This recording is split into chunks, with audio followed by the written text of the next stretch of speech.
بسم اللہ الرحمن الرحیم۔ رب ذوالجلال کے بابرکت نام سے شروع کرتا ہوں جو دلوں کے راز خوب جانتا ہے۔ میں آپ سبھی ناظرین کو روحیل وائس چینل میں دل کی گہرائیوں سے خوش آمدید کہتا ہوں۔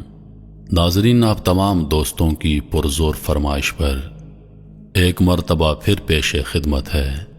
قبر میں مجھ پہ کیا بھی تھی، ایک مردے کی آپ بھی تھی۔ ایک بار ریاض جانے کے لیے 1 گھنٹہ گھر سے پہلے نکلا، لیکن راستے میں رش اور چیکنگ کی وجہ سے میں ایئرپورٹ لیٹ پہنچا۔ جلدی سے گاڑی پارکنگ میں کھڑی کی اور کاؤنٹر پر موجود ملازم سے میں نے کہا مجھے ریاض جانا ہے۔ اس نے کہا ریاض والی فلائٹ تو بند ہو چکی ہے۔ میں نے کہا پلیز مجھے آج شام ضرور ریاض پہنچنا ہے۔ اس نے کہا زیادہ باتوں کی ضرورت نہیں ہے، اس وقت آپ کو کوئی جانے نہیں دے گا۔ میں نے کہا اللہ تمہارا حساب کر دے۔ اس نے کہا اس میں میرا کیا قصور ہے؟ بہرحال میں ایئرپورٹ سے باہر نکلا، حیران تھا کہ کیا کروں، ریاض جانے کا پروگرام کینسل کر دوں یا اپنی گاڑی سٹارٹ کر کے روانہ ہو جاؤں۔ بہرحال ٹیکسی میں جانے والی بات پر اتفاق کیا۔ ایئرپورٹ کے باہر ایک پرائیویٹ گاڑی کھڑی تھی۔ میں نے پوچھا ریاض جانے کے لیے کتنا لوگے؟ اس نے کہا 500 ریال۔ بہرحال 450 ریال میں بڑی مشکل سے راضی ہو گیا اور اس کے ساتھ بیٹھ کر ریاض کے لیے روانہ ہو گیا۔ بیٹھتے ہی میں نے اس سے کہا کہ گاڑی تیز چلانی ہے۔ اس نے کہا فکر مت کرو۔ واقعی اس نے خطرناک حد تک گاڑی دوڑانا شروع کر دی۔ راستے میں اس سے کچھ باتیں ہوئیں۔ اس نے میری جاب اور خاندان کے متعلق کچھ سوالات کیے اور کچھ سوالات میں نے پوچھ لیے۔ اچانک مجھے اپنی والدہ کا خیال آیا کہ ان سے بات کر لوں۔ میں نے موبائل نکالا اور والدہ کو فون کیا۔ انہوں نے پوچھا بیٹے کہاں ہو؟ میں نے جہاز کے نکل جانے اور ٹیکسی میں سفر کرنے والی بات بتا دی۔ ماں نے دعا دی بیٹے اللہ تمہیں ہر قسم کے شر سے بچا دے۔ میں نے کہا انشاءاللہ جب میں ریاض پہنچ جاؤں گا تو آپ کو اطلاع دے دوں گا۔ قدرتی طور پر میرے دل پر ایک پریشانی چھا گئی اور مجھے ایسا لگ رہا تھا جیسے کوئی مصیبت میرا انتظار کر رہی ہو۔ اس کے بعد میں نے اپنی بیوی کو فون کیا۔ میں نے اسے بھی ساری بات بتا دی اور اسے ہدایت کی کہ بچوں کا خیال رکھے، بالخصوص چھوٹی بچی کا۔ اس نے کہا جب سے تم گئے ہو مسلسل آپ کے بارے میں پوچھ رہی ہے۔ میں نے فوراً کال پر بیٹی سے بات کی اور کہا کوئی چیز چاہیے؟ وہ بولی ہاں میرے لیے چاکلیٹ لے کر آؤ۔ بچی نے کہا بابا آپ کب آئیں گے؟ میں نے کہا ابھی تھوڑی دیر میں آ جاؤں گا۔ اس کے بعد میں اپنی سوچوں میں گم ہو گیا کہ اچانک ڈرائیور کے سوال نے مجھے چونکا دیا۔ پوچھا کیا میں سگریٹ پی سکتا ہوں؟ میں نے کہا بھائی تم مجھے نیک اور سمجھدار انسان لگتے ہو، تم کیوں خود کو اور اپنے مال کو نقصان پہنچاتے ہو؟ اس نے کہا میں نے پچھلے رمضان میں بہت کوشش کی کہ سگریٹ چھوڑ دوں لیکن کامیاب نہ ہو سکا۔ میں نے کہا اللہ تعالیٰ نے تمہیں بڑی قوت دی ہے، تم سگریٹ چھوڑنے کا معمولی سا کام نہیں کر سکتے۔ بہرحال اس نے کہا آج کے بعد میں سگریٹ نہیں پیوں گا۔ میں نے کہا اللہ تعالیٰ آپ کو ثابت قدمی عطا فرمائے، آمین۔ مجھے یاد پڑتا ہے کہ اس کے بعد میں نے گاڑی کے دروازے کے ساتھ سر لگایا کہ اچانک گاڑی سے زوردار دھماکے کی آواز آئی اور پتہ لگا کہ گاڑی کا ایک ٹائر پھٹ گیا ہے۔ میں گھبرایا اور ڈرائیور سے کہا سپیڈ کم کر دو اور گاڑی کو قابو میں کرو۔ اس نے گھبراہٹ میں کوئی جواب نہیں دیا۔ گاڑی ایک طرف نکل گئی اور کلا بازیاں کھاتی ہوئی ایک جگہ پر رک گئی۔ مجھے اس وقت اللہ نے توفیق دی کہ میں نے زور زور سے کلمہ شہادت پڑھنا شروع کر دیا۔ مجھے سر میں چوٹ لگی تھی اور درد کی شدت سے ایسا محسوس ہو رہا تھا کہ میرا سر پھٹا جا رہا ہے۔ میں جسم کے کسی حصے کو حرکت نہیں دے سکتا تھا۔ میں نے اپنی زندگی میں اتنا درد کبھی نہیں دیکھا تھا۔ میں بات کرنا چاہ رہا تھا لیکن بول نہیں سکتا تھا، جبکہ میری آنکھیں کھلی تھیں لیکن مجھے کچھ بھی نظر نہیں آ رہا تھا۔ اتنے میں لوگوں کے قدموں کی آوازیں سنی جو کہہ رہے تھے سر سے خون نکل رہا ہے اور اس کی ٹانگیں مکمل ٹوٹ چکی ہیں۔ میری تکلیف میں مزید اضافہ ہوتا جا رہا تھا اور سانس لینے میں دقت محسوس ہو رہی تھی۔ میں شدید دشواری محسوس کر رہا تھا۔ مجھے اندازہ ہوا کہ شاید میری موت آ گئی ہے۔ اس وقت مجھے گزری زندگی پر جو ندامت ہوئی میں اسے الفاظ میں بیان نہیں کر سکتا۔ مجھے پتہ لگا کہ اس کی کیا حقیقت ہے۔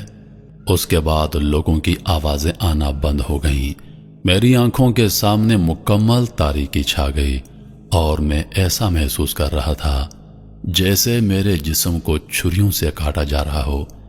اتنے میں مجھے ایک سفید ریش آدمی نظر آیا۔ اس نے کہا، بیٹے یہ تمہاری زندگی کی آخری گھڑی ہے، میں تمہیں نصیحت کرنا چاہتا ہوں کیونکہ اللہ تعالیٰ نے مجھے تمہارے پاس بھیجا ہے۔ میں نے پوچھا، کیا ہے نصیحت؟ اس نے کہا، عیسائیت کی ترغیب۔ اس نے کہا، میں تمہاری مصیبت کو کم کر دوں گا، تم عیسائیت قبول کر لو، جلدی سے بولو، ٹائم ختم ہو رہا ہے، اسی میں تمہاری نجات ہے۔ اگر تم اس پر ایمان لائے تو تمہیں اپنے گھر والوں کو دوبارہ لوٹا دوں گا اور تمہاری روح واپس لے آؤں گا۔ مجھے اندازہ ہوا کہ یہ شیطان مردود ہے۔ مجھے اس وقت جتنی بھی تکلیف تھی اور جتنی بھی اذیت سے دوچار تھا، لیکن اس کے باوجود اللہ اور اس کے رسول پر میرا پکا ایمان تھا۔ میں نے کہا، بھاگ جا اے اللہ کے دشمن، تو شیطان مردود ہے۔ اس کا رنگ زرد پڑ گیا۔ وہ بولا، تمہاری نجات اسی میں ہے کہ تم یہودی بن جاؤ۔ میں نے کہا، تم اللہ کے دشمن ہو، میں نے اسلام کی حالت میں زندگی گزاری ہے اور مسلمان ہو کر مرا ہوں۔ اس نے کہا، عیسائیت قبول کر لو ورنہ میں تمہاری مصیبت اور بڑھا دوں گا اور تمہاری روح کو قبض کر دوں گا۔ میں نے کہا، موت تمہارے ہاتھ میں نہیں ہے، جو بھی ہو میں اسلام کی حالت میں مروں گا۔ اتنے میں اس نے اوپر دیکھا اور دیکھتے ہی بھاگ نکلا۔ مجھے لگا جیسے کسی نے اسے ڈرا دیا ہو۔ اچانک میں نے عجیب قسم کے چہروں والے اور بڑے بڑے جسموں والے لوگ دیکھے۔ وہ آسمان کی طرف سے آئے اور کہا، السلام علیکم۔ میں نے کہا، وعلیکم السلام۔ اس کے بعد وہ خاموش ہو گئے اور ایک لفظ نہ بولے۔ ان کے پاس کفن تھے۔ مجھے اندازہ ہوا کہ میری زندگی ختم ہو گئی۔ ان میں سے ایک بڑا فرشتہ میری طرف آیا اور کہا، اے نیک روح، اللہ کی مغفرت اور اس کی خوشنودی کی طرف نکل آ۔ یہ بات سن کر میری خوشی کا ٹھکانہ نہیں رہا۔ میں نے کہا، اللہ کے فرشتے میں حاضر ہوں۔ اس نے میری روح کھینچ لی۔ مجھے اب ایسا محسوس ہو رہا تھا جیسے میں نیند اور حقیقت کے مابین ہوں۔ ایسا لگا کہ مجھے جسم سے آسمان کی طرف اٹھایا جا رہا ہے۔ میں نے نیچے دیکھا تو پتا چلا کہ لوگ میرے جسم کے ارد گرد کھڑے ہیں اور انہوں نے میرے جسم کو ایک کپڑے سے ڈھانپ دیا۔ ان میں سے کسی نے کہا، انا للہ و انا الیہ راجعون۔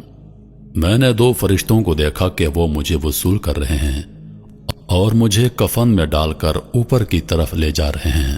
میں نے دائیں بائیں دیکھا تو مجھے افق کے علاوہ کچھ نظر نہ آیا۔ مجھے بلندی سے بلندی کی طرف لے جایا جا رہا تھا۔ ہم بادلوں کو چیرتے چلے گئے جیسے کہ میں ایک جہاز میں بیٹھا ہوں، یہاں تک کہ پوری زمین مجھے ایک گیند کی طرح نظر آ رہی تھی۔ میں نے ان فرشتوں سے پوچھا، کیا اللہ مجھے جنت میں داخل کرے گا؟ انہوں نے کہا، اس کا علم اللہ تعالیٰ کی ذات کو ہے، ہمیں صرف تمہاری روح لینے کی ذمہ داری سونپی گئی ہے اور ہم صرف مسلمانوں پر مامور ہیں۔ ہمارے قریب سے کچھ اور فرشتے گزر گئے جن کے پاس ایک روح تھی اور اس سے ایسی خوشبو آ رہی تھی کہ میں نے اپنی زندگی میں اتنی زبردست خوشبو کبھی محسوس نہیں کی۔ میں نے حیرانگی کے عالم میں فرشتوں سے پوچھا کہ کون ہے یہ؟ اگر مجھے معلوم نہ ہوتا کہ اللہ کے رسول صلی اللہ علیہ وآلہ وسلم دنیا سے رحلت کر گئے ہیں تو میں کہتا کہ یہ ان کی روح ہوگی۔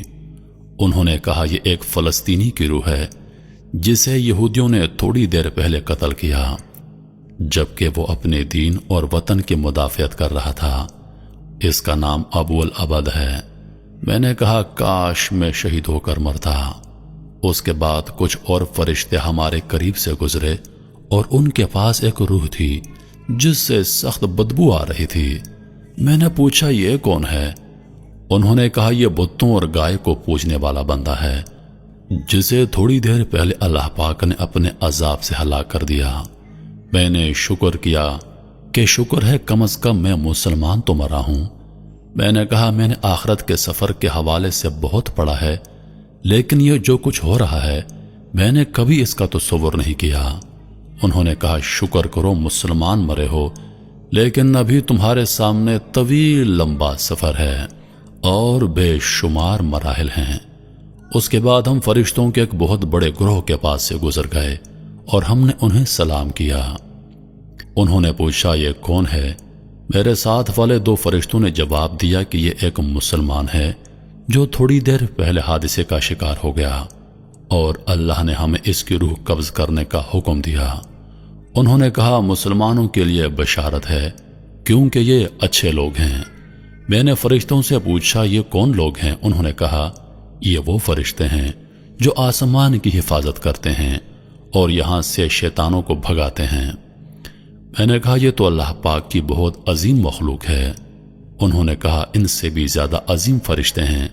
میں نے پوچھا کون ہیں وہ بولے جبریل اور عرش کو اٹھانے والے فرشتے، اور یہ سب مخلوق ایسی ہے کہ اللہ پاک کے حکم کی سرتابی نہیں کیا کرتے، وہ اللہ تعالیٰ کے دیے ہوئے کسی حکم کی نافرمانی نہیں کرتے اور جو حکم دیا جاتا ہے اسے بجا لاتے ہیں۔ اس کے بعد ہم مزید اوپر چڑھتے گئے یہاں تک کہ آسمانی دنیا پر پہنچ گئے۔ میں اس وقت خوف اور قرب کے عالم میں تھا کہ نہ معلوم آگے کیا ہوگا۔ میں نے آسمان کو بہت بڑا پایا اور اس کے اندر دروازے تھے جو بند تھے، اور ان دروازوں پر فرشتے تھے جن کے جسم بہت بڑے تھے۔ 2 فرشتوں نے کہا السلام علیکم ورحمۃ اللہ، اور ان کے ساتھ میں نے بھی یہی الفاظ دہرائے۔ دوسرے فرشتوں نے جواب دیا وعلیکم السلام ورحمۃ اللہ وبرکاتہ، اور انہوں نے کہا رحمت کے فرشتوں اہلاً و سہلاً، یہ ضرور مسلمان ہوگا۔ میرے ساتھ والے فرشتے نے کہا ہاں یہ مسلمان ہے۔ انہوں نے کہا تم اندر آ سکتے ہو کیونکہ آسمان کے دروازے صرف مسلمانوں کے لیے کھلتے ہیں۔ کافروں کے بارے میں اللہ پاک کا حکم ہے کافروں کے لیے آسمان کے دروازے نہیں کھلیں گے۔ ہم اندر آ گئے تو بہت ساری عجیب چیزیں دیکھیں، پھر ہم آگے بڑھے اور اوپر چڑھنا شروع کیا، یہاں تک کہ دوسرا، تیسرا، چوتھا، 5واں، 6واں اور بالآخر 7ویں آسمان پر جا پہنچے۔ یہ آسمان باقی تمام آسمانوں سے بڑا نظر آ رہا تھا، ایک بہت بڑا سمندر ہو جیسے۔ فرشتے کہہ رہے تھے یا ذوالجلال والاکرام، مجھ پر بہت بڑی ہیبت طاری ہو گئی۔ سر نیچے کیا اور آنسو جاری ہو گئے۔ اللہ تعالیٰ نے میرے بارے میں حکم صادر فرمایا میرے اس بندے کا عمل نامہ علین میں لکھ دو اور اسے زمین کی طرف واپس لے جاؤ۔ میں نے اسے زمین سے پیدا کیا اور اسی میں ان کی واپسی ہوگی، اور ایک بار پھر اسی زمین سے انہیں اٹھاؤں گا۔ ہیبت اور خوشی کے ملے جلے جذبات میں نے کہا پروردگار تو پاک ہے، لیکن ہم نے تیری وہ بندگی نہیں کی جو ہونی چاہیے تھی۔ اس کے بعد فرشتے مجھے لے کر واپس زمین کی طرف روانہ ہو گئے اور جہاں سے گزرتے گئے دوسرے فرشتوں کو سلام کرتے گئے۔ میں نے راستے میں ان سے پوچھا کیا میں اپنے جسم اور گھر والوں کے متعلق جان سکتا ہوں؟ انہوں نے کہا ہاں، اپنے جسم کو عنقریب تم دیکھ لو گے، لیکن جہاں تک تمہارے گھر والوں کا تعلق ہے ان کی نیکیاں آپ کو پہنچتی رہیں گی، لیکن تم انہیں دیکھ نہیں سکتے۔ اس کے بعد وہ مجھے زمین پر لے آئے اور کہا اب تم اپنے جسم کے ساتھ رہو، ہمارا کام ختم ہو گیا، اب قبر میں تمہارے پاس فرشتے آئیں گے۔ میں نے کہا اللہ تعالیٰ آپ کو جزائے خیر دے، کیا میں پھر کبھی آپ کو دیکھ سکوں گا؟ انہوں نے کہا قیامت کے دن، اور اس کے ساتھ ان پر ہیبت طاری ہو گئی۔ پھر انہوں نے کہا اگر تم اہل جنت میں سے نکلے تو ہم ساتھ ساتھ ہوں گے انشاءاللہ۔ میں نے پوچھا جو کچھ میں نے دیکھا اور سنا، کیا اس کے بعد بھی میرے جنت میں جانے میں کوئی شک رہ گیا ہے؟ انہوں نے کہا تمہارے جنت جانے کے بارے میں اللہ بہتر جانتا ہے، تمہیں جو عزت و اکرام ملا وہ اس لیے کہ تم مسلمان مرے ہو، لیکن تمہیں اعمال کی پیشی اور میزان سے ضرور سابقہ پیش آنا ہے۔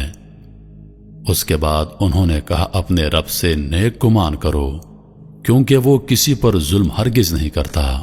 اس کے بعد انہوں نے سلام کیا مجھے اپنے گناہ یاد آئے اور کہا کہ زور زور سے رو لوں۔ میں نے اپنے جسم پر نظر دوڑائی، میری آنکھیں بند تھیں اور میرے ارد گرد میرے بھائی اور والد صاحب رو رہے تھے۔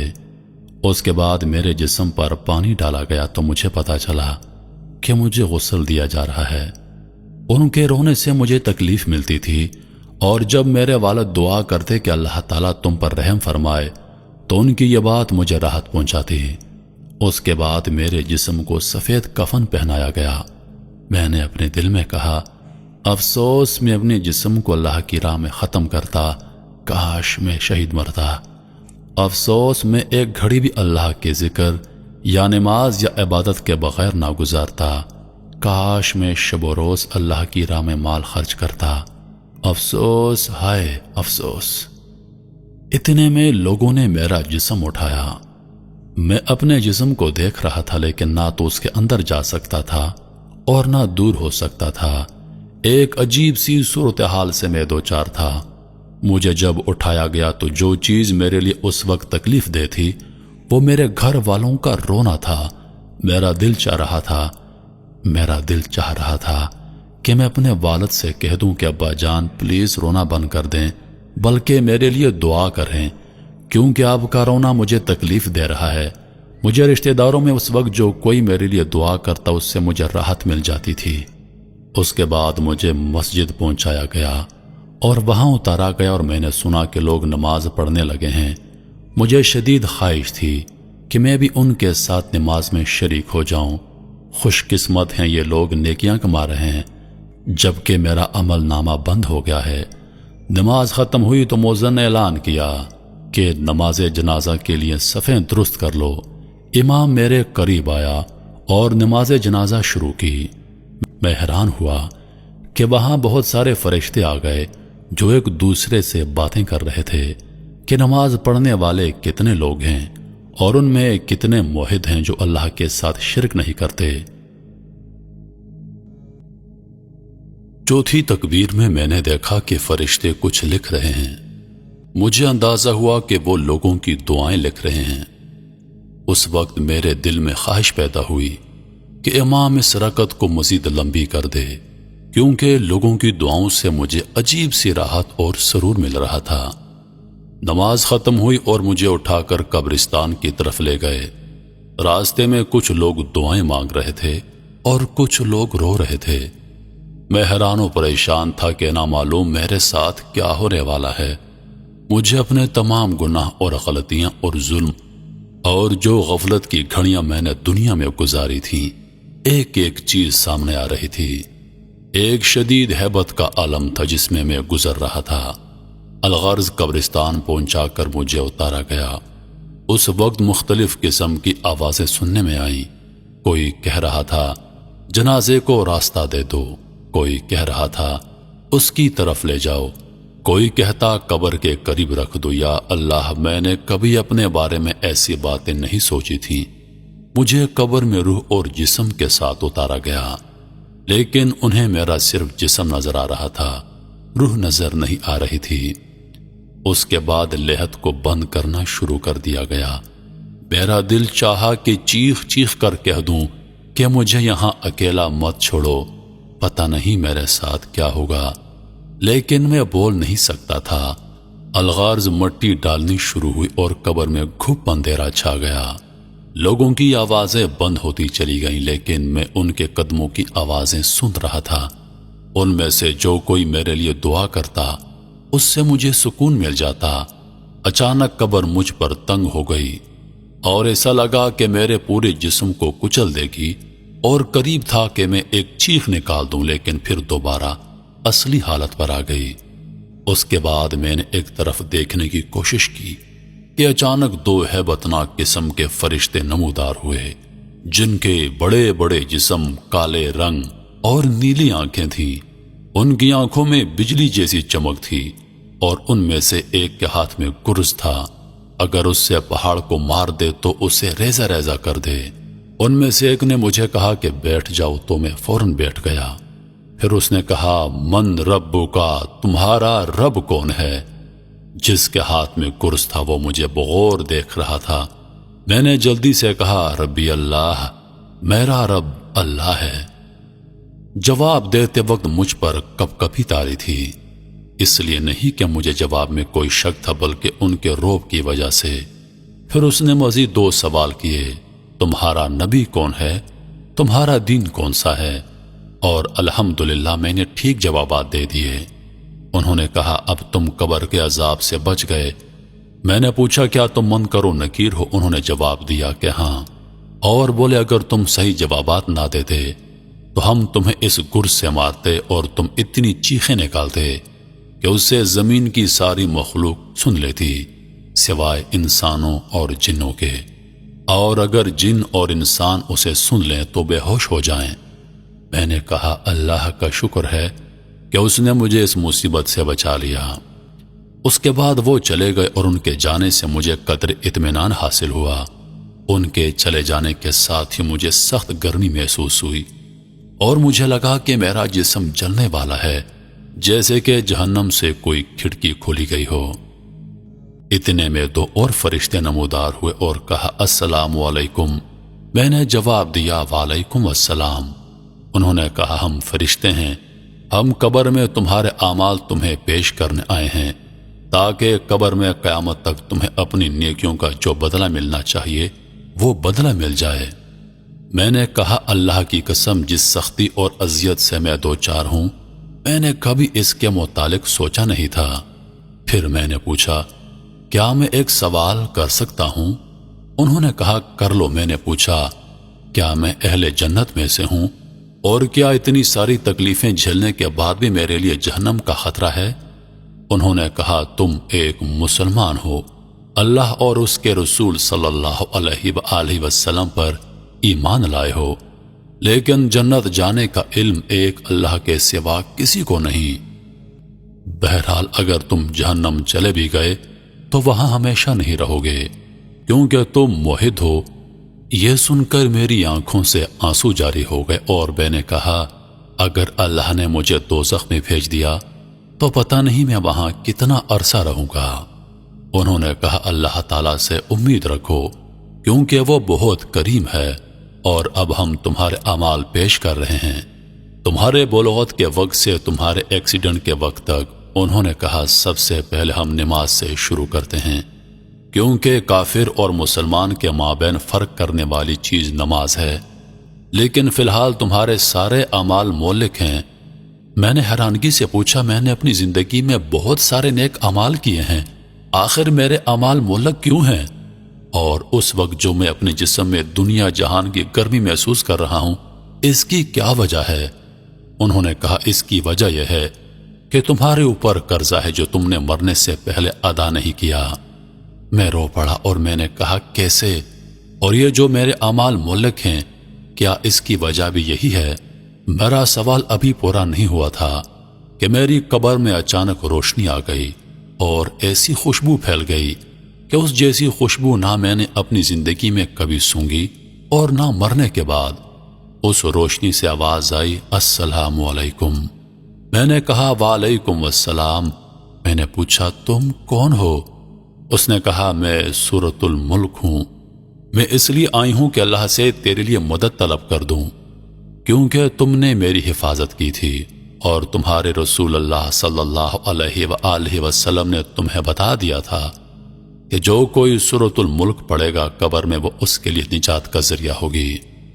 میں بہت خوش ہوا۔ میں نے کہا میں نے بچپن میں تمہیں حفظ کر لیا تھا اور میں ہمیشہ نماز اور گھر میں تیری تلاوت کیا کرتا تھا، مجھے اس وقت تمہاری اشد ضرورت ہے۔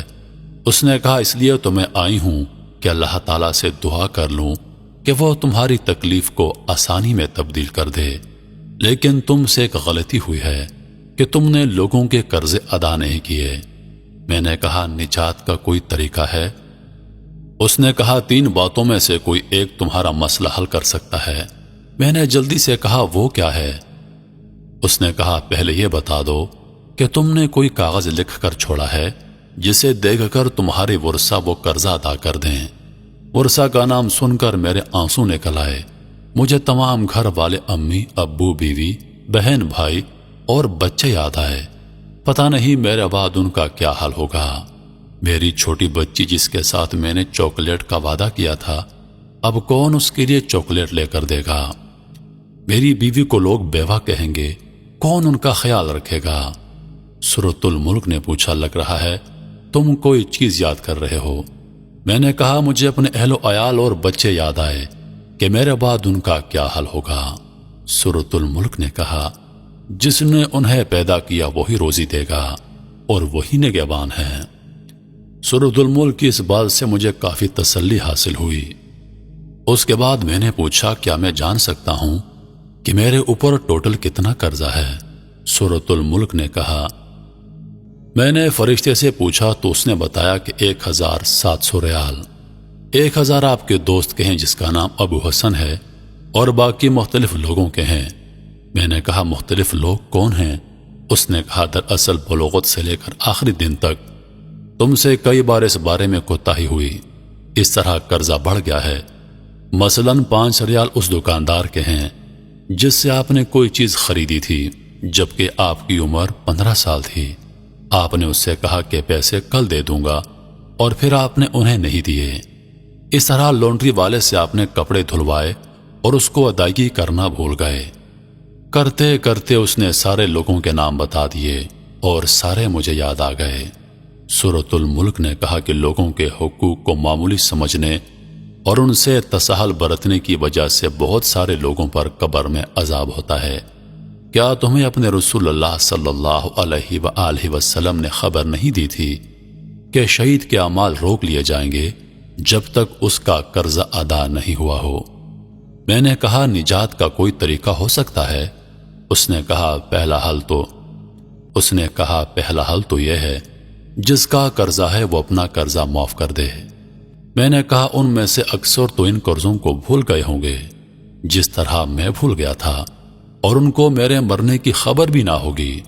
اس نے کہا، پھر دوسرا حل یہ ہے کہ تمہارے ورثاء تمہاری طرف سے ادائیگی کر دیں۔ میں نے کہا، ان کو میرے قرضوں کی اور میری تکلیف کی کیا خبر ہے جبکہ میں نے کوئی وصیت نامہ بھی نہیں چھوڑا، کیونکہ مجھے موت اچانک آ گئی تھی اور مجھے ان ساری مشکلات کا علم نہیں تھا۔ سورۃ الملک نے کہا، ایک اور حل ہو سکتا ہے لیکن میں تھوڑی دیر بعد تمہیں بتا دوں گی، اور اب میں چاہتی ہوں۔ میں نے کہا، خدا را مت جائیے کیونکہ تمہارے جانے سے تاریکی ہو جائے گی جو میری موجودہ تکلیف میں اضافے کا باعث ہوگی۔ سورۃ الملک نے کہا، میں زیادہ دیر کے لیے نہیں جا رہی بلکہ تمہارے لیے کوئی حل نکالنے جا رہی ہوں۔ اس کے بعد سورۃ الملک چلی گئی اور میں گھپ اندھیرے میں اکیلا رہ گیا۔ ہیبت اور تکلیف کے باوجود میں نے کہا، یا ارحم الراحمین، اور اے ہر اکیلے کے ساتھی، اس قبر کی تاریکی میں میری مدد کر۔ لیکن فوراً مجھے خیال آیا کہ میں تو دارالحساب میں ہوں، اب دعاؤں کا کیا فائدہ؟ زیادہ دیر نہ گزری تھی کہ میں نے ایک مانوس آواز سن لی۔ میں نے آواز پہچان لی، یہ میرے والد بزرگوار کی آواز تھی جو کہہ رہے تھے، السلام علیکم ورحمۃ اللہ وبرکاتہ۔ میں نے کہا، وعلیکم السلام، لیکن میرا جواب انہیں کون پہنچائے؟ پھر انہوں نے کہا، اللہم اغفر لی۔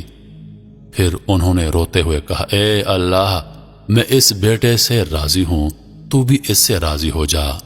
میرے والد صاحب جب دعا مانگ رہے تھے تو دعا کے دوران ایک زبردست روشنی میری قبر میں آئی۔ یہ دراصل رحمت کا فرشتہ تھا جو میرے والد کی دعا کو نوٹ کر رہا تھا، اور جب تک والد نہیں گئے تھے وہ میرے ساتھ رہا۔ میرے والد صاحب جب واپس ہو گئے تو فرشتے نے کہا، تیرے والد کی دعا آسمانوں تک جائے گی اور انشاءاللہ اللہ تعالیٰ اس کو قبول کرے گا، کیونکہ والد کی دعا اپنے بیٹے کے لیے مستجاب ہوتی ہے۔ میں نے تمنا کی کہ کاش میرے والد میری قبر پر زیادہ دیر کے لیے ٹھہرتے اور دعا مزید لمبی کرتے، کیونکہ ان کی دعا کی وجہ سے مجھے کافی آرام ملا۔ میں نے فرشتے سے پوچھا، کیا میں ایک سوال کر سکتا ہوں؟ اس نے کہا، پوچھو۔ میں نے کہا، جب سے میں مرا ہوں اب تک کتنا عرصہ گزر گیا ہے؟ اس نے کہا، جب سے تمہاری وفات ہوئی آج تیسرا دن ہے اور اس وقت ظہر کا وقت ہے۔ میں نے حیرانگی سے کہا، 3 دن اور اتنے سارے معاملات اور واقعات، اور یہ قبر کی تاریکی جبکہ باہر دنیا روشن ہے، فرشتے نے کہا تمہارے سامنے بہت لمبا سفر ہے، اللہ اسے تمہارے لیے آسان کر دے۔ میں اپنے آپ کو قابو نہ کر سکا اور رونے لگا، اور ایسا رویا کہ مجھے یاد نہیں پڑتا کہ میں کبھی زندگی میں اتنا رویا ہوں گا۔ میں نے دل میں سوچا کہ اتنا خطرناک سفر اور دنیا میں میری اس قدر اس سفر کے لیے غفلت۔ فرشتے نے جاتے وقت بتا دیا کہ قبر میں موجودہ روشنی تیرے والد کی دعا کی وجہ سے ہے، اور یہ اسی طرح رہے گی جب تک اللہ چاہے گا۔ مجھے پتا چلا کہ والد کا آنا میرے لیے باعث رحمت ہے۔ میں نے تمنا کی کہ کاش میرے ابو میری آواز سن لیں اور میں انہیں بتا دوں کہ ابو میرے قرضوں کی ادائیگی کر دیں اور میری طرف سے صدقے کر دیں، اللہ کے واسطے میرے لیے دعا کریں، لیکن کون ہے جو انہیں بتا دے؟ میں نے محسوس کیا کہ بعض اوقات میرے جسم کی گرمی کم ہو جاتی لیکن اچانک پھر سے بڑھ جاتی۔ میں نے اندازہ لگایا کہ اس کا تعلق میرے حق میں لوگوں کی دعائیں ہیں۔ اچانک میری قبر میں پھر وہی روشنی آئی جو اس سے پہلے میں دیکھ چکا تھا، یعنی سورۃ الملک کی۔ سورۃ الملک نے کہا کہ تمہارے لیے 2 خوشخبریاں ہیں۔ میں نے اشتیاق کے ساتھ فوراً کہا کیا ہیں؟ تمہارے دوست نے اللہ کی خاطر تمہارا قرضہ معاف کر دیا ہے۔ میں نے کہا اللہ تیرا شکر ہے، اور مجھے پتا تھا کہ میری گرمی کم ہو جانے کی وجہ شاید یہی تھی۔ میں نے کہا دوسری بشارت کیا ہے؟ اس نے کہا میں نے اللہ سے بہت درخواستیں کی لیکن انسانوں کے حقوق وہ معاف نہیں کرتا، البتہ اللہ نے ایک فرشتہ بھیج دیا جو تیرے رشتہ داروں میں سے کسی کو خواب میں آئے گا تاکہ وہ تمہارے قرضوں کے متعلق سمجھ جائیں۔ پھر اس نے پوچھا تمہارے خیال میں کون بہتر ہے، جس کو خواب میں فرشتہ کسی شکل کی صورت میں آئے اور پھر وہ اس کو سچا سمجھ کر قرض کی ادائیگی کر دے؟ میں نے اپنی امی کے بارے میں سوچا لیکن پھر سوچا کہ اگر اس نے مجھے خواب میں دیکھا تو رونا شروع کر دے گی اور خواب کی تعبیر نہیں سمجھ سکے گی۔ پھر میں نے تمام رشتہ داروں کے متعلق سوچا اور جو بندہ مجھے بہتر لگا وہ میری بیوی تھی، کیونکہ وہ ہمیشہ خوابوں کو اہتمام دیا کرتی تھی۔ میں نے کہا میری بیوی اگر مجھے خواب میں دیکھ لے تو ہو سکتا ہے وہ اس کی تعبیر سمجھ جائے۔ سورۃ الملک نے کہا میں متعلقہ فرشتے کو اطلاع دیتی ہوں اور اللہ سے دعا کرتی ہوں کہ وہ آپ کی مشکل کو آسان کر دے۔ اس کے بعد سورۃ الملک چلی گئی اور میری قبر میں بدستور وہ روشنی باقی تھی جو میرے والد کی دعا کی برکت سے آئی تھی۔ میں انتظار کرتا رہا جیسے کہ جیل کے اندر ہوں۔ مجھے ٹائم کا کوئی اندازہ نہیں تھا کیونکہ یہاں گھڑی نہیں تھی، نہ نماز، نہ کھانا پینا، نہ کوئی اور مصروفیات۔ دعائیں مانگنا اور ذکر و اذکار بھی بیکار۔ بعض اوقات لوگوں کے قدموں کی آوازیں سن لیتا تو اندازہ کر لیتا کہ شاید کسی کا جنازہ ہے۔ بعض اوقات لوگوں کے ہنسنے کی آوازیں آ جاتی تو مجھے تعجب ہوتا، ان کو اندازہ نہیں کہ ہم کس صورتحال سے دوچار ہیں۔ کافی وقت گزرنے کے بعد اچانک میرے جسم کی گرمی بڑھنی شروع ہو گئی اور میں چیخنے لگا تھا۔ ایسا لگ رہا تھا جیسے میں ایک تندور کے اندر ہوں۔ میرے خوف میں اضافہ ہوتا جا رہا تھا، لیکن پھر اچانک گرمی کم ہونی شروع ہو گئی، یہاں تک کہ بالکل غائب ہو گئی۔ سمجھ میں نہیں آ رہا تھا کہ ایسا کیوں ہو جاتا ہے۔ اس کے بعد ایک بار پھر سورۃ الملک کی روشنی آئی اور مجھے کہا تمہیں مبارک ہو۔ میں نے کہا وہ کیسے؟ اس نے کہا خوابوں کا فرشتہ تمہاری بیوی کو خواب میں گیا اور تمہاری بیوی نے خواب میں تمہیں ایک سیڑھی پر چڑھتے دیکھا اور دیکھا کہ 7 سیڑھیاں باقی ہیں اور تم پریشان کھڑے ہو کیونکہ آگے نہیں چڑھ سکتے۔ پھر وہ فجر کی نماز سے پہلے اٹھی، تمہاری یاد میں روئی اور صبح ہوتے ہی ایک عورت سے رابطہ کیا جو خوابوں کی تفسیر کرتی ہے، اور اس نے اپنا خواب سنایا۔ اس عورت نے کہا کہ بیٹی تمہارے شوہر قبر میں تکلیف میں مبتلا ہیں کیونکہ اس پر کسی کا 700 ریال کا قرضہ ہے۔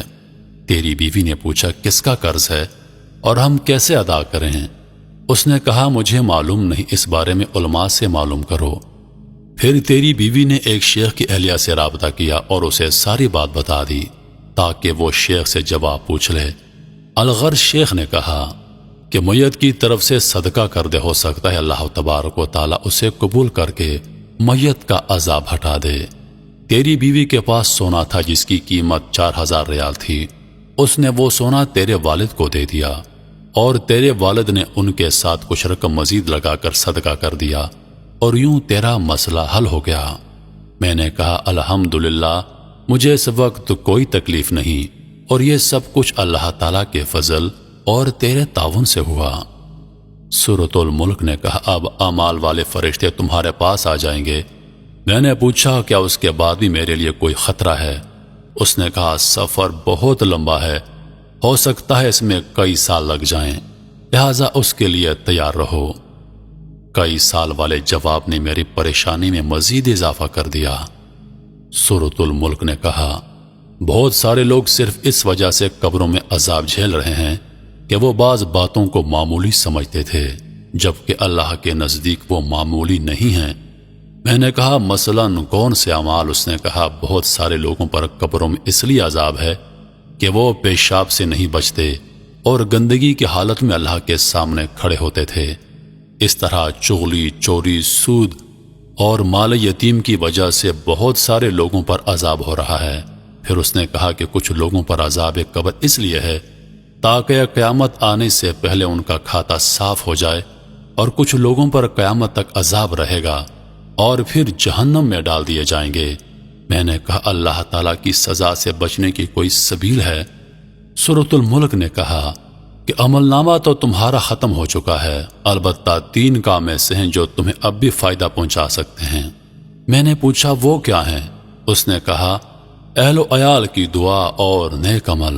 اس کے علاوہ کوئی کام اگر تم نے دنیا میں کیا ہے جو انسانوں کے لیے نفع بخش ہو، مثلاً مسجد کی تعمیر کی ہو، تو اس سے تم مرنے کے بعد بھی مستفید ہوگے۔ اس طرح اگر علم کی نشر و اشاعت میں تم نے حصہ لیا ہو تو وہ بھی تمہارے لیے نفع بخش ہے۔ میں نے کہا میں کتنا بدبخت ہوں کہ دنیا میں کتنے عمل کے مواقع تھے جس سے میں نے کوئی فائدہ نہیں اٹھایا، اور آج بے یار و مددگار قبر میں پڑا ہوں۔ میرا دل چاہا میں چیخ چیخ کر لوگوں کو پکاروں کہ اے لوگو، قبر کے لیے تیاری کر لو۔ خدا کی قسم اگر تم لوگوں نے وہ کچھ دیکھا جو میں نے دیکھا تو مسجدوں سے باہر نہیں نکلو گے اور اللہ کی راہ میں سارا مال لگا دو گے۔ سورۃ الملک نے کہا مردہ لوگوں کی نیکیاں عام طور پر شروع کے دنوں میں بہت ہوتی ہیں، لیکن اس کے بعد رفتہ رفتہ وہ کم ہوتی چلی جاتی ہیں۔ میں نے پوچھا کیا یہ ممکن ہے کہ میرے گھر والے اور میرے رشتہ دار مجھے بھول جائیں گے؟ مجھے یقین نہیں آتا کہ وہ اتنی جلدی مجھے بھول جائیں گے۔ اس نے کہا نہیں، ضرور ایسا ہوگا، بلکہ تم دیکھو گے کہ شروع میں تمہاری قبر پر تمہارے اہل و عیال زیادہ آئیں گے، لیکن جب دن ہفتوں میں، ہفتے مہینوں میں اور مہینے سالوں میں بدل جائیں گے تو تمہاری قبر پر آنے والا ایک بندہ نہیں ہوگا۔ مجھے یاد آیا کہ جب ہمارے دادا کا انتقال ہوا تھا تو ہم ہر ہفتے ان کی قبر پر جاتے تھے اور پھر ہم انہیں مکمل بھول گئے۔ جب میں زندہ تھا تو مردوں کو بھول جاتا تھا، لیکن آج میں خود اس حالت میں پہنچ چکا ہوں۔ دن، ہفتے اور مہینے گزرتے گئے اور میری مدد کے لیے کوئی نہ آیا سوائے چند اعمال کے جو مجھے پہنچتے تھے، یا میرے والد، بھائیوں اور دوسرے رشتہ داروں کا میری قبر پر آنا جو رفتہ رفتہ کم ہوتا گیا۔ زیادہ تر مجھے اپنی والدہ کی دعا پہنچتی رہی جو وہ تہجد میں میرے لیے دعا کیا کرتی تھی۔ بخدا وہ دعا میرے لیے طمانینت کا باعث ہوتی۔ نیک اعمال کا آنا کم ہوتا چلا گیا۔ نامعلوم کیا وجہ تھی کہ سورۃ الملک کا آنا بھی بند ہو گیا۔ میری قبر میں پھر اندھیرا چھا گیا۔ مجھے بعض گناہ یاد آئے جو میں نے کیے تھے، ایک ایک دن اور ایک ایک گھڑی یاد آ رہی تھی۔ مجھے اپنے گناہ پہاڑ کے برابر لگ رہے تھے۔ اپنے آپ کو ملامت کر رہا تھا، کتنے گناہ ہیں جو میں نے بڑی دلیری سے کیے تھے، کتنی نمازیں ہیں جو میری فوت ہو گئی ہیں، کتنی فجر کی نمازیں ہیں جو میں نے غفلت کی وجہ سے نہیں پڑھی۔ یہ سارے گناہ یاد کر کے میں اتنا رویا کہ مجھے وقت کا پتہ ہی نہیں تھا۔ اس لیے اگر میں کہہ دوں کہ میں مہینوں رویا ہوں گا تو غلط نہ ہوگا۔ ایک دن اچانک ایسی روشنی آئی جیسے سورج نکل چکا اور میں نے فرشتوں کی آوازیں سنی کہ وہ ایک دوسرے کو مبارکباد دے رہے ہیں۔ میری سمجھ میں نہیں آ رہا تھا کہ کیا ہو چکا ہے کہ میرے پاس سورۃ الملک آئی اور خوشخبری سنا دی۔ سورۃ الملک نے بتایا رمضان کا مہینہ شروع ہو گیا ہے اور یہ رحمت اور معافی کا مہینہ ہے۔ اور اس میں بہت سارے مردے مسلمانوں کی دعاؤں کی برکت سے نجات پا لیتے ہیں۔ میں بہت خوش ہوا کہ اللہ تعالیٰ انسانوں پر کتنا مہربان ہے، لیکن انسان ہے کہ گمراہی پر تلا ہوا ہے۔ سورۃ الملک نے بتایا کہ اللہ تعالیٰ کسی کو آگ میں نہیں ڈالنا چاہتا، لیکن یہ انسانوں کی اپنی حماقت ہوتی ہے کہ وہ ایسے گناہ کر جاتے ہیں جو ان کی سزا کا موجب ہوتے ہیں۔ پھر اس نے کہا، اب تھوڑی دیر بعد مسلمان نماز پڑھیں گے اور تم ان کی آوازیں سنو گے۔ سورۃ الملک چلی گئی اور میری قبر میں بدستور روشنی تھی، اور میں نے پہلی بار مسجد سے آنے والی آواز سن لی۔ اپنی زندگی کو یاد کیا اور تراویح کو یاد کیا تو بہت رویا۔ میں نے سنا کہ لوگ نماز پڑھ رہے ہیں۔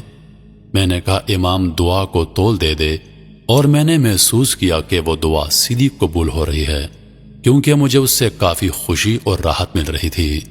میں روتا جا رہا تھا اور ساتھ ساتھ آمین پڑھتا جا رہا تھا۔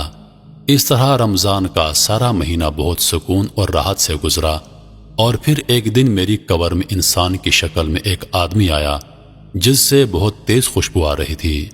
میں حیران ہوا کیونکہ مرنے کے بعد یہ پہلا انسان تھا جو میں دیکھ رہا تھا۔ اس نے مجھے سلام کیا اور جواب میں وعلیکم السلام میں نے کہا۔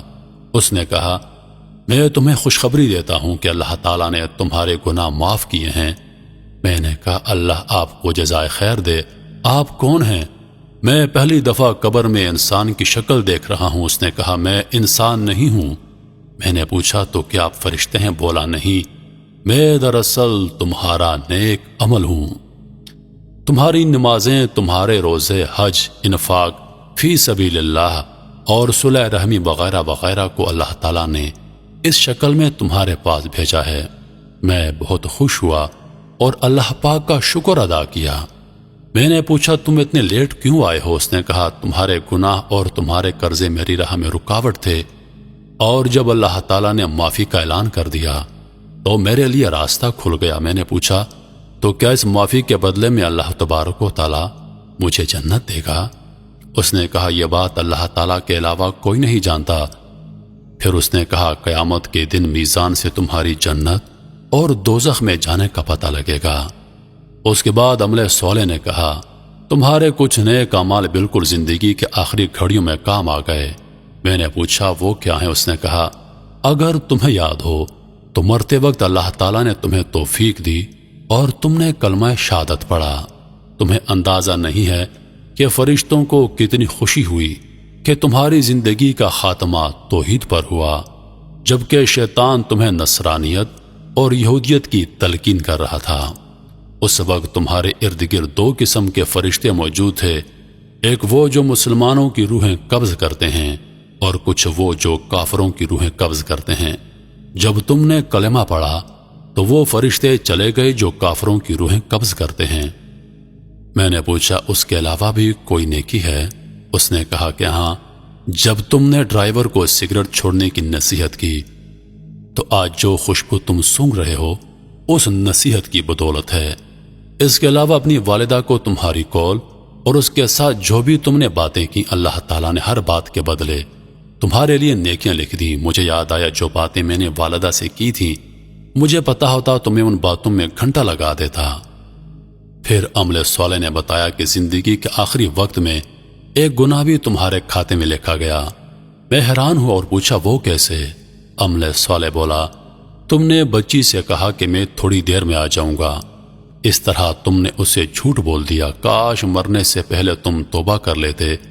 میں رویا۔ میں نے کہا، اللہ کی قسم، میرا ارادہ جھوٹ کا نہیں تھا، بلکہ میرا خیال یہ تھا کہ اس طرح وہ میرے آنے تک صبر کر لے گی۔ اس نے کہا، جو بھی ہو، آدمی کو سچ بولنا چاہیے، کیونکہ اللہ تبارک و تعالیٰ سچے لوگوں کو پسند کرتا ہے۔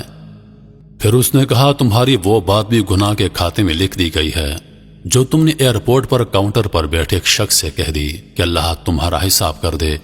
اس طرح تم نے ایک مسلمان کا دل دکھا دیا۔ میں حیران ہو گیا کہ اتنی معمولی باتیں بھی ثواب اور گناہ کا باعث بنتی ہیں۔ عمل صالح نے مزید بتایا، یہ انسانوں پر اللہ تعالیٰ کا بہت بڑا احسان ہے کہ جب وہ ایک نیکی کریں تو اللہ تبارک و تعالیٰ اسے 10 گنا بلکہ 700 گنا بڑھا دیتا ہے، اور بہترین اعمال وہ ہیں جو اللہ تعالیٰ کو زیادہ محبوب ہیں۔ اس کے بعد میری قبر کھل گئی اور اس میں بہت زیادہ روشنی آ گئی اور فرشتوں کے گروہ در گروہ آتے ہوئے نظر آئے۔ عمل صالح نے بشارت دی کہ آج لیلۃ القدر ہے۔ شب و روز کے میلے میں غفلتوں کے مارے لوگ شاید یہی سمجھتے ہیں کہ ہم نے جس کو دفنایا تھا بس اسی کو مرنا تھا۔ ذرا سوچئے، یہ کہانی عبرت کے لیے لکھی گئی ہے، لیکن احادیث مبارکہ کے بیان کے عین مطابق ہے۔ کیا اس کہانی کے سننے کے بعد بھی ہم آخرت کے لیے فکر مند نہیں ہوں گے؟ کیا اس کہانی کے بعد بھی ہم گناہ کریں گے؟ کیا اس کہانی کے سننے کے بعد بھی ہم فجر کی نماز سے غیر حاضر ہوں گے؟ کیا جماعت کی زندگی ہمارے لیے باعث رحمت نہیں ہے، جہاں وقتاً فوقتاً اسی طرح کے تذکرے سننے کو ملتے ہیں؟ عزیز دوستو، اپنا محاسبہ کیجئے، سوچئے، کیونکہ ہم نے مرنا ہے اور انہی صورتحال سے دوچار ہونا ہے۔